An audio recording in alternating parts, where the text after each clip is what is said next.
চিন্তা করলেন যে এই রাখালকে একটু পরীক্ষা করে দেখি আমার দেশের জনগণের অবস্থা। গিয়া বললেন, রাখাল ভাই, আমি প্রতি বহুদূর থেকে এসেছি, আমার তৃষ্ণা লেগেছে, একটা পানির দরকার, অনেকগুলো বকরি আছে, তোমার এই বকরি থেকে একটা বকরি কিনে নিয়ে একটু দুধ আমাকে দাও না, আমি একটু দুধ খাই, একটু তৃষ্ণা নিবারণ করি। রাখাল বলছে, বকরি তোমার বাড়ি কোথায়? সে কিন্তু চিনছে না, বাড়ি কোথায়, ঘর কোথায়? আমি ওটা দিতে পারবো না, কারণ এই বকরিগুলো আমার না, এই বকরির মালিক আমি না, এই বকরিগুলোর মালিক আরেকজন, আমি রাখাল দিয়ে বলছি। আমি তোমার আশ্চর্য হয়ে গেলেন, একটা রাখালের ভিতরে এই ভয়। তিনি ওই রাখালকে আরো পরীক্ষা করার জন্য বলে, রাখাল ভাই, ঠিক আছে তুমি ভোট দিবা না, তাহলে তোমাকে আমি একটা প্রস্তাব দিই, এক কাজ করো, এই বকরি থেকে একটা ভোটার বকরি আমাকে দিয়ে দাও, আর আমি তোমাকে অনেকগুলা টাকা দিব, অনেকগুলা টাকা দিব, আর বাড়িতে গিয়ে তোমার মালিককে বলবা যে একটা বকরি বাঘের খেয়ে ফেলেছে, তাহলে তুমি টাকা পাইবে আর আমি বকরিটা নিয়ে গেলাম। রাখাল এবার রাম হয়ে গেছে, চোখ মোটামোটা করে বলছেন, মিয়া, আগে আমি তোমাকে বলেছি এই বকরির মালিকগুলো আমি না, এবার তুমি আরেকটা ছাড়া কি করছো? শোনো বকরি, আমি যদি টাকার বিনিময়ে বকরিটা যদি দেওয়া দিই, বকরিটা নিয়ে নাও, হয়তো আমার মালিক বিশ্বাস করবে, কিন্তু আল্লাহ কোথায়? আল্লাহ তো দেখছে, আমাদের এই কাজটা আল্লাহ দেখছে, সুতরাং হয়তো আমার মালিককে আমি ঢোকাতে পারবো, কিন্তু আল্লাহ সুবহানাহু ওয়া তাআলাকে আমি ঢোকাতে পারবো না, সুতরাং এই কাজ আমি করতে পারবো না। আল্লাহু আকবার বলেন। যেদিন আমার সমাজ, আমার দেশের ভিতরে হযরত ওমরের মতো তার রাজ্যের ভিতরে একটা রাখালের যে ঈমান, যে তাকওয়া এরকম যখন জন্ম নিবে, তখন আমরা দরজা করে মিলাতে পারবো। আল্লাহু আকবার বলেন। আমাদের বাড়িঘর নিরাপদ থাকবে, মা বোনেরা, আমাদের মেয়েরা নিরাপদে রাস্তাঘাটে চলাচলা করতে পারবে। এটা ঠিক কি ব্যাপার? আপনার 1 লক্ষ টাকা নিয়ে কোম্পানিকে জানতে দেখুন, আপনার সাহস আছে? সাহস আছে দেখেন। আল্লাহু আকবার। এমন একটা রাষ্ট্র কায়েম করেছিলেন নবী করিম সাল্লাল্লাহু আলাইহি ওয়াসাল্লাম। মানুষের নৈতিক চরিত্র কি সুন্দর হয়েছে। এরকম একটা সুন্দর সমাজ, দেশ আমরা চাই কিনা বলেন? চাই। যদি আমরা চাই, তাহলে আমাদের কিছু ইমানের দায়িত্ব পালন করতে হবে, ঠিক কিনা? ইমানের দায়িত্ব আমাদের সামনে আসতেছে, কি আসতেছে? সামনের যে নির্বাচন দেখা যাবে। আল্লাহু আকবার বলেন। আমার দেশের মানুষের অবস্থা এরকম হয়ে গেছে, বর্তমানে তো ছাগলের দাম তো প্রায় 8-10 হাজার নিচে ছাগলের দাম নাই, ঠিক না? একটা ছাগল দিতে কত টাকা? প্রায় 10,000-এর নিচে কোনো ছাগল নাই, ঠিক কিনা? একটা ছাগল কিন্তু 10,000 টাকা খরচ হয়, আর ভোটের সময় আসলে একটা মূল্যবান দুধ দেখবা 500 টাকা দিয়ে পানির মান বিক্রি করে দেবো, ঠিক না? তাহলে বোঝা গেল যে ছাগলের চাইতে আরো নিকৃষ্ট হলো, তারপরে কি কিনে পাই। এই জন্য ভোট হচ্ছে আপনার আমানত। 1 লক্ষ টাকা দিতে হয়, তাহলে আপনার আমানত ইমানকে বিক্রি করবেন না, কথা ঠিক কিনা বলেন? আমরা চাই আমাদের এই দেশকে আমরা করবো, এই দেশ থেকে সমস্ত দুর্নীতিবাদ থেকে আমরা বিতাড়িত করবো, যেভাবে আমরা বিতাড়িত হয়েছি। কথা ঠিক কিনা? বুঝছেন কথা?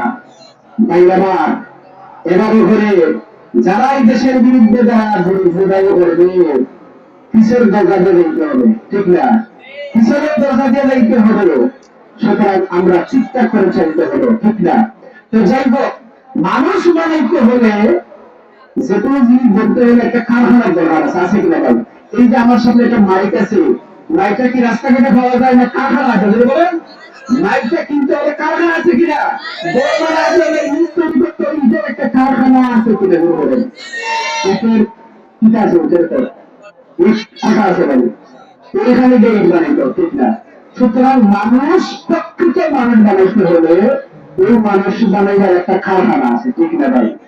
অনেকের পর যে হুজুর কিতাব হইতাম দুঃখের জায়গা নাই, 5টা ছেলে একটারে মানুষ বানিয়ে ফেলেছি, আরেকটারে কিন্তু মানুষ বানিয়েছি, 5টার মধ্যে 4টারে মানুষ বানাইতে পারছি না, একটারে মানুষ বানাইছি। আচ্ছা কথা, যদি এই যে পার্থক্যটা হলো, এই আল্লাহর মধ্যে পার্থক্যটা হলো, 4টারে মানুষ বানাইতে পারছে না, একটারে মানুষ বানাইতে পারছে, তাহলে মানুষ কার নাম? এটা বলেন আপনি।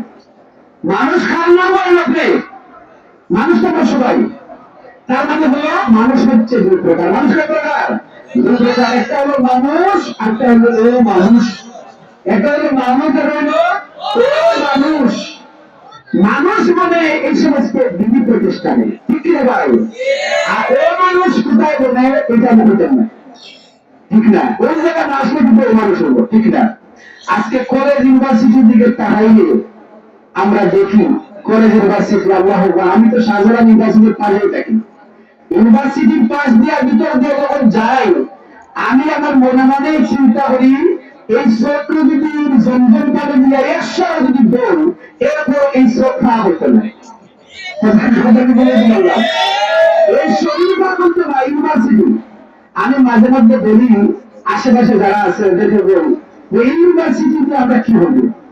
এই ইউনিভার্সিটি যাদের কোনো বাধা হবে না, তাদের কোনো বাধা হবে মনে করে এই সমস্ত ইউনিভার্সিটি আমাদের দেশকে কিছুই দিতে পারবে না।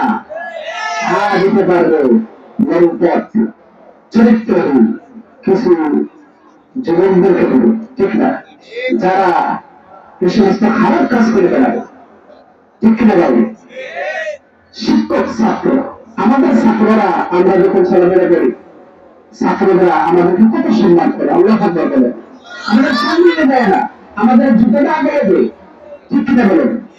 আমরা মাঝে মাঝে খুঁজাই, এরপরে মাথা উঁচু করে চুপ ভেঙে কথা বলে না। কলেজ ইউনিভার্সিটি শিক্ষক যাচ্ছে সামনে দিয়া, পিছনে ছাত্ররা হালে বলে টুকা দেয়, টুকা দেয়, তার টুকা দেয়। শিক্ষক পিছনে গিয়ে কিছু দেখে এই তো আমাদের ছাত্র, ঠিক আছে, এটা আমার ছাত্র, ছাত্র বলছিল এটা, হ্যাঁ হ্যাঁ বলছে, শিক্ষক আফসোস করে, হারে যে ছাত্রদেরকে পড়াইলাম এটাই আমার খানে ঢোকা যায়, শিক্ষকের সঙ্গে সিগারেট খায়। ওই যে বললাম মানুষ আর ও মানুষ, এখন কি বুঝতে পারছেন? এটা বুঝতে পারছেন, মানুষ আর ও মানুষ। এই জন্য আমার সময় শেষ, 7:30 হয়ে গেছে, আমরা নামাজের মুখে হয়ে গেছে, আমরা নামাজ পড়বো। আমি মুদাক্ত আহ্বান জানাবো এলাকার ভাইদেরকে, মাহবুবদেরকে, 3টা জিনিসের সমন্বয়ে একটা মাদ্রাসা হয়, অভিভাবক, ছাত্র আর শিক্ষক, এই 3টা জিনিসের সমন্বয় কিন্তু মাদ্রাসা, ঠিক না? একটা প্রতিষ্ঠানের ছাত্র নাই, অভিভাবক আছে আর শিক্ষক আছে, মাদ্রাসা কি চলবে? যদি দেখেন ছাত্র আছে, অভিভাবক আছে, ঠিক না? মাদ্রাসা না চলবে, সব জিনিসের সমন্বয়ের দরকার। সুতরাং কেমন জামিয়াকে আল্লাহ পাক কবুল করুন। এই মাদ্রাসায় আপনারা যারা টাকা পয়সা দিয়ে, শ্রম দিয়া, মেধা দিয়া যারা লালন পালন করতেছেন, আল্লাহ পাক আপনাদের এই কষ্টকে এই একদিন আল্লাহ তাআলা কবুল করবেন ইনশাআল্লাহ। এই মাদ্রাসা থেকে অনেক বড় বড় আলিম বের হবে, অনেক বড় বড় মুহাদ্দিস, মুফাসসির, অনেক ওয়াজি বের হবে এই মাদ্রাসা থেকে। এই আশা আমরা আল্লাহর কাছে করি, ঠিক কিনা বলেন? আল্লাহ আমাদের মাদ্রাসাকে কবুল করুন, ছাত্রদের কবুল করুন, সবাই বলেন আমিন। হাযানা ইনদি ওয়া ইলমু লিল্লাহি, আসসালামু আলাইকুম ওয়া রাহমাতুল্লাহ। তখন আমরা নামাজের মুখে দেখি, আপনারা যারা ওযু নাই আপনারা ওযু করে আসেন, এরপরে বাজামাত নামাজ হবে, এরপরে কিন্তু আমাদের মূল আলোচনা শুরু হয়ে যাবে, পরবর্তী আলোচনা আপনারা আসবেন।